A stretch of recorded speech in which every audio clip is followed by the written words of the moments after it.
This is a true story that happened with a caller to Islam from Egypt called Amru Khalid. He said, 3 days ago, I received an email from a young lady from Australia. And the email reads as follows, and I quote, I am a young Lebanese lady that has a Muslim father and a Christian mother. For the first 10 years of my life, I lived in Lebanon. Then we migrated to Australia, which brought an end to my relationship, to my connection with the Middle East. I am currently 22 years of age. And after migrating to Australia, my association with my religion also ended completely. The only thing I know is that I am a Muslimah. That's it. I don't know what the Quran looks like. I don't know how to pray. And the religion plays no significance in my life. My mother and father separated, each one remarrying another person. I entered university. My mother and father left Australia, leaving me behind alone with no family, no brothers and sisters. I know nothing about my ancestry in Lebanon. I lived alone and I had to work to spend on myself. I attended university in the morning and worked at a bar in the evening. I have a boyfriend and have not left out any haram except having done it without any shame. I am fully westernized. I know a little bit of Arabic. And because I am extremely beautiful, I joined the beauty competition in New Zealand and won in this competition. I am planning to join a bigger competition in New Zealand, and I am currently modeling for magazines. During this time, I used to visit a Lebanese family residing in Australia. And I saw a Ramadan episode on television talking about modesty. The episode had its web address displayed.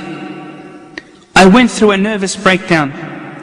It was as though this episode was addressing me directly. I am sending you this email to ask, is it possible for Allah to accept me? In other words, forgive me? And this is where Sarah's email ends. Subhanallah, no matter how long a person's iman is, the soul of a person longs for its creator, just as the stomach hungers for food, so too does the soul long for Allah. This caller to Islam wrote back advising her about the conditions of repentance, and that Allah will of course forgive her if she repents. 2 days later, she contacts Amru Khalid and she says, I have repented to Allah, and I have left my boyfriend and promised never to see him again. After another 2 days, she contacts him and she says, I want to learn how to pray. Then another 2 days pass and she says, I would like some Quranic audio tapes. So he sends her some tapes via DHL courier. A week goes by and he doesn't hear from her until she contacts him and informs him that she has retracted her beauty title of that particular city. Then came the surprise. She contacted him saying, I have put on the hijab. However, the story does not end here. 2 days after putting on the hijab, she experiences sharp pain. So she goes to the doctor, who diagnoses her with brain cancer, and that her days are limited. She enters the hospital to be operated on.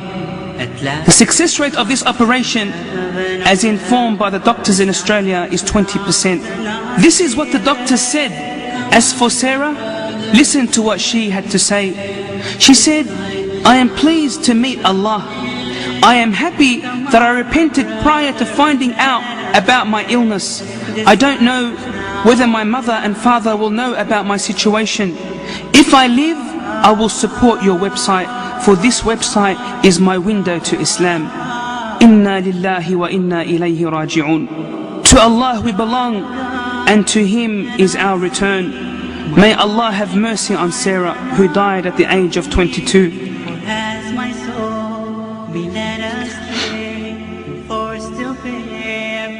They buried her with the Muslims in New Zealand. Prior to her death, she sent a short letter to Amru Khalid saying, I lived far away from my Lord for 22 years, but I repented and turned back to Allah 3 weeks ago. I don't know many Muslims besides you and this internet forum. I urge you to make dua for me that Allah has mercy on me and to forgive me. Make dua to Allah to guide my mother, for she does not know anything about me. Signed, Sarah. كل نفس ذائقة الموت.